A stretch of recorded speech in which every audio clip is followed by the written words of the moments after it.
Hey, and just a quick reminder that the audio-only versions of these Vital MX interviews are available on the Vital MX podcast page.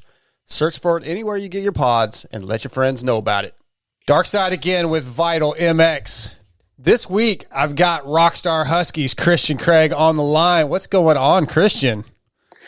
Not much, man. Just out here in Florida getting, boot camp training going. So we're in the thick of it right now. How are we feeling? Let's be honest. New team, new bike, quite a bit different what you're used to. I know you're going to tell me it's great, but really, how is it? Yeah, I mean, I'm definitely more comfortable than I thought I would be. And it is a big change for me, from my program. It's a big change for our family. It's been good though.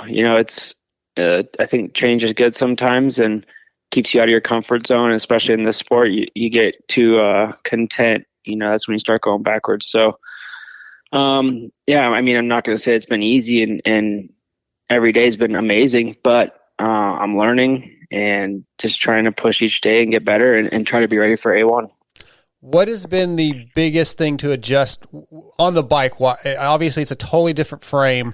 Has it been not life-changing, but just was it difficult to adjust to the Austrian bike? Not as much as I thought. Obviously, it was a lot narrower than what I'm used to. It's a lot wider, like gripping wise. Mm-hmm. So the narrow feeling was definitely something I had to get used to. Other than that, nothing too crazy. They've been throwing a lot of stuff at me to try, and that's something new for me. So, I'm not a big tester. I like to just do my laps, do my motos, and move on. But we're in the big boy class now, and anything to get the bike better and get me better. So it's been good, been challenging, but also I'm learning a lot and riding with some bad dudes for sure. Right. Yeah. Well, and you're coming off the best season of your career, really, right? 250 Supercross West Championship, 5th overall in 450 Pro Motocross, some podiums, I think 7 top 5s, if I'm not mistaken. Give me 1 or 2 words to describe your season in 22. The best, it would just be best season for me. It's by far the most consistent I've ever been. Winning, just kind of putting myself in good positions. Mm-hmm. It's just say 2 words, but yeah, after a year like this, it's be hard to top for sure, but I am on the right program now. I have a good team that can propel me to try to, top what I did this year. So awesome year for me, and it's something I can hang my hat on, and finally have a full year of I stayed healthy, and it's all about just keeping that going. Okay. Nothing changes. It's just keep the same mentality, believe in myself, and take it race by race. Other than winning the actual championship, what are a couple of the most memorable moments of the season? I would say A1 for sure, just because it's such a big race. I've never done good at that race, and to go out there and win it was huge to me, and I think that took my confidence to a whole nother level. So I'd say A1, and then San Diego with that first turn crash and then coming from behind to get up to a podium. That was huge and something that I'll always remember. It wasn't the best way to do it, but I was last and somehow came back to third. So memorable night for sure. That was a good ride for sure. The 450 outdoors this year, are you satisfied with your outdoor performance? And as you get older, what do you have to do to continue to get better? Because, at some point, the guys peak, but you got to find a way to get better every year. Yeah. You could say, my age, you don't know where my peak is. I just had the best year ever at 30. So I think you're seeing a bit of a change with riders and how long they're going now. So I think never just be too comfortable with yourself. Just always try to push, always try to get to that next level. You can always be better. This summer it was awesome. I think I had a couple of races there where I had a little bit of a down slope and just didn't ride my best, but most of the motos I was pretty consistent, led some laps, and I checked off, most of the things I had written down, before the season of goals. So yeah, can't complain. Okay. With such an amazing season behind you, it kind of seems risky to change teams. Why Rockstar Husky? And was there an opportunity to stay at Star if you'd wanted to? I have always wanted to ride for one of DeCoster's brands. I've always just wanted to try it, and I've talked to him in the past, and it just never worked out. And this time around, obviously, it did. So, I believe in it. I believe in the program and everything about it. And then, I did have a chance to stay with Star, but it was 250 only, and that's something I wasn't, willing to do. And I was ready to move up. I'm older in the class, and I got my championship, and it's time to move up and try to, make a good career in the 450 class. Yeah, that sounds like a great answer. I'm not surprised by that. Working with the Austrian brands, obviously you have a chance to work at Baker's Factory. What's that been like? What surprised you? What do you like about it? Maybe what don't you like about it? No, I mean, it's not like I haven't done that many laps before. It's not like I haven't trained that hard before. It's just a different feel with, Alden is, you go in and you get your work and you get out. There's no fluff around it, so you treat it like an office job, and that's fine. It's just something I had to adjust with. And, I do have some pretty cool guys that I am training with, like Aaron and Malcolm. So yeah, it is. We keep it fun. And then, we also get our work done. So Alden's obviously a legend of, the sport, and has taken a lot of riders, to get championships. So I'm hoping that he'll help me, progress and get me better. You just use the term kind of treat it like an office job. That doesn't seem fun to me, and riding dirt bikes is supposed to be fun. But then you said you have some fun guys, so I'm sure you find that enjoyment. But does it take away a little bit of the enjoyment of training? Because I know you love the training. Does it take some of that away? Yes and no. You're not going to go out there, throw some whips and and get some insta bangers. That's one thing that's you're not going to get. You're there, you do your warm up and you do your laps, and everything's on a clock. And and I think just structured. And I'm fine with that. I've obviously trained with a lot of people, and Swanee was awesome for me. But yeah, it's just something you got to learn and adapt to. And yeah, it's been fun. It's been challenging. I mean, every day we're pushing each other, and I'm riding with past champions. So it's pretty crazy, but I think it does help, push you to that next level. Okay. Your family, obviously anybody within the sport that knows you guys knows family's a big part. The Craig family, right? It's huge. You guys had to make the move again. That's part of the business, part of the sport. Paige is used to it. Not always so easy on the kids. How have the kids dealt with it? And I guess as a family, the move is not easy. Yeah, I think it is a lot on us. And the kids are still in that young stage where, it's not a big change for them to switch schools. But I know Jagger's at that point now where it is going to be harder.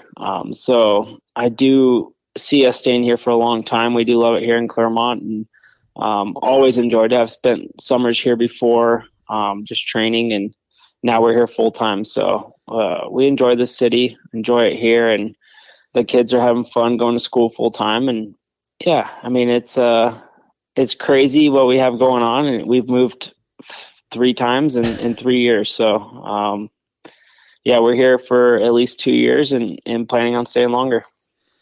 And I saw when I first started trying to put this interview together, it's been a little bit, you've been busy. You were getting the championship bike, I think, or maybe you had just gotten the championship bike. How cool is that to have your championship bike in your house? And like, that's something that very few people get. Oh, it's pretty surreal. I get to walk by it every day. It's as soon as my old mechanic Duff texted me a picture of it that it was completed, my wife hit the road and drove 3.5 hours up to Tallahassee to grab it. So I think that shows how excited we were to get it and put it in our little office that we're building, along with the memories that we've made so far. And man, it is cool though. You kind of look at it and it takes you back to all the races and that whole season. So pretty surreal, and yeah, it's awesome. Yeah, that's one of the coolest things. When I think about like, oh, if I could ever win a championship type thing, having the championship bike, that might be number one. Like, to me, that might be almost number one over the championship bonus when you just think about the money's going to go away, but the bike's always going to be there. Yeah. Yeah. And people couldn't believe that it didn't run. A lot of stuff inside is pretty hollowed out in the motor and right. And out of the suspension, which that's fully normal for a championship bike. So I'm fine with that. I don't plan on riding it. I just, plan on keeping it forever. Yeah. It's a trophy. Yeah. You mentioned Duff, and of course you had Jericho as a mechanic and a number of other guys. I'm not sure right now who you have wrenching for you at Rockstar, but how important is that relationship with your mechanic? How does it benefit you on your race days and during the week? I think it's huge to have someone that, knows what triggers you, knows what motivates you, knows when to, not say anything, and knows when to say stuff. So it's been tough because I've had a new mechanic the past 3 or 4 years. Mm-hmm. I've had to switch guys, or people have moved over or quit or something. But everyone I end up getting, we have a good relationship with, and it's been awesome. Duff was awesome. Jericho or Derek Rankin, he was cool. So no, it's been fun. I have his name's Jared now, and he was Anderson's practice mechanic back in the day, I think it was, and then he worked at AEO over the summer. So it's been good. Getting to know him, just telling him what works for me, what doesn't, and it's been fun. It's been cool getting to know him, and I wish I just didn't work out with Duff. Unfortunately, he didn't want to move to California. I don't blame him. So he's got Deegan now, and it's I still talk to him quite a bit. Yeah, he seems like he's doing pretty good this week. Yeah, it looks like he's having fun. Yeah, for sure. Another one of the landmarks, or checking the boxes of things you wanted out of your career, was you get to ride for Fox, and you, I believe, said that was always a goal or a dream. Why was that such a big deal to you? And so far, has it felt like you expected it to? Yeah, I mean, growing up in my era, what I grew up watching was Stu and RC, and what they wore, obviously Fox head to toe. Mm-hmm. And they always had the coolest gear. I remember Stu showing up at his first Supercross in all pink gear, and I was in the stands, and always remember that. So just obviously huge company, very well known, very respected in the sport, and bring a lot to the table. So when they came to me, I was kind of blown away, and of course I said yes. And no, it's been awesome. Bunch of cool guys there. Got to know them, and everything's going good. It's been fun, and a relationship that I plan on keeping for a long time, even after racing. So yeah, we'll see. So with everything falling into place the way you've kind of hoped, championship last year, riding for one of Roger's teams, Fox Gear, where does that put you mindset wise? What do you hope to accomplish? What are your goals this year? I mean, is your goal championship? Is your goal podiums? What are you realistically looking for to complete this mission of your career? I've gotten asked that so many times. It's I hate I hate saying what I expect out of myself. I know what I'm capable of, mm-hmm. but I'm not going to put a number on it.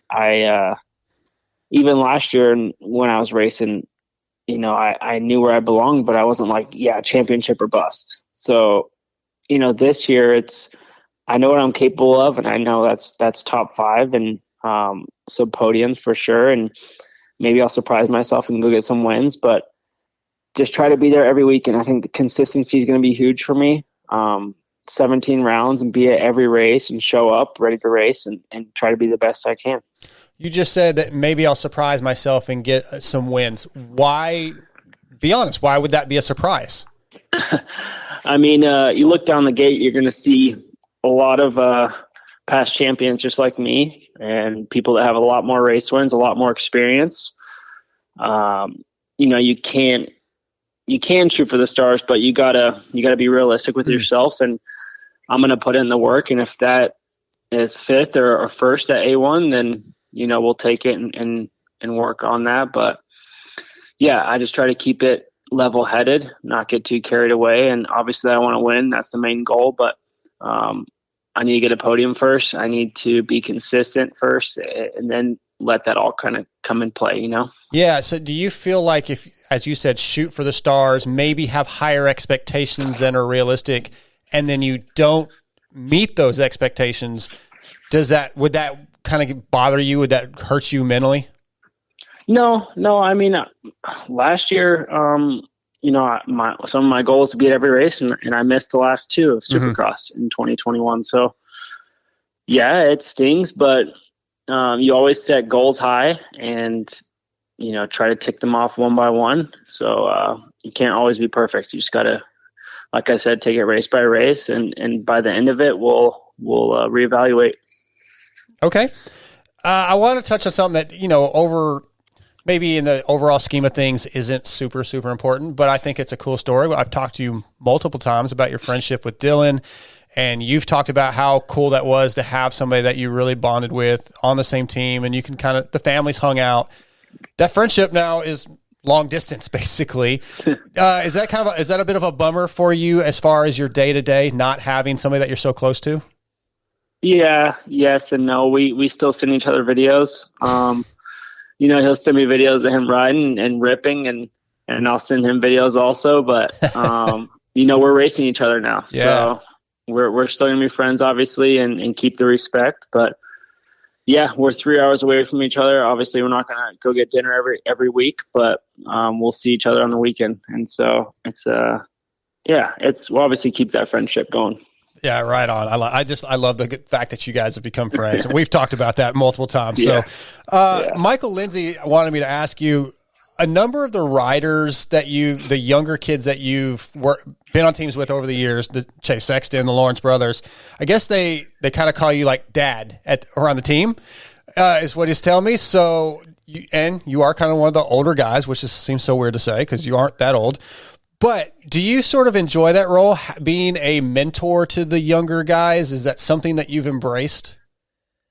Yes. I mean, I think in my Geico days, Geico had so many amateurs coming up that, they would ride with us and I'd become close with them. And I think he's referring to more as Carson Mumford. Okay. He always called me dad. And, I felt like I was a great mentor to him and still kind of am, even though we're kind of long distance, but great kids that, look for help. I always try to help, and he's got a good family and a good support team. So I always try to be there for him, the goods and bads. And yeah, I mean, this sport's tough. Sure. You're not always going to win. You're going to struggle. And so I try to let them know that for sure. All right. Your real son, Jagger's busy racing. He's full on superstar right now. How's the week going? How's Paige handling everything? It seems good through social media, but give us the lowdown. Yeah, I mean, we're not going to put results out there. I will say that we're making it through the races. Yeah, we'll get to that, but they're having a blast. It's been cool. I got to go there the first day of racing and got to take them up. And then obviously I'm riding full time down here. So, Paige and the kids got to make the day trip every day, which it's a lot for her. But seeing the pictures and videos of, all the memories they're making right now, it's awesome. And, that's what I got to do growing up. And, if he wants to keep doing it, we'll keep doing it. Oh, that's awesome. I love it. Because I feel like a few years ago, he had no interest really. Like he just, didn't he rode for a little bit and I think he stopped riding for a while. Now he's all in.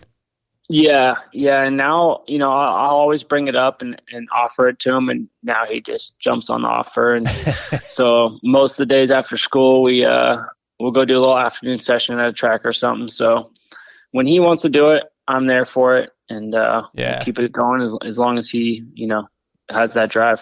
Fantastic, man. I'm not going to keep you any longer. I know how busy you are. It's been a little bit trying to get this thing together. Can't wait for the season to start. I'm looking forward to seeing you on the 450 and Supercross full time. It's going to be awesome. I've been riding the Husky 350. I am all about the Austrian brands now. I was a Honda guy forever, but the Austrian bikes are good. They're fun. Yeah, I mean, Husky's been awesome, but I think all the brands are so good nowadays. True. It's hard to really pick one if you're the average rider just rides on the weekend. So I think you go for what fits your style best. And my style's not very good. No, it's all good as long as you're riding, having fun. Yeah, right? I still got your Thunder Valley grip donuts on my YZ, by the way. Okay. Yeah. Maybe that'll shave some time off. I think it helped. All right, hopefully. Christian. Hey, man, I will talk to you soon. I will see you at Anaheim, and thanks again for your time, buddy. All right, thanks, man. All right, see ya.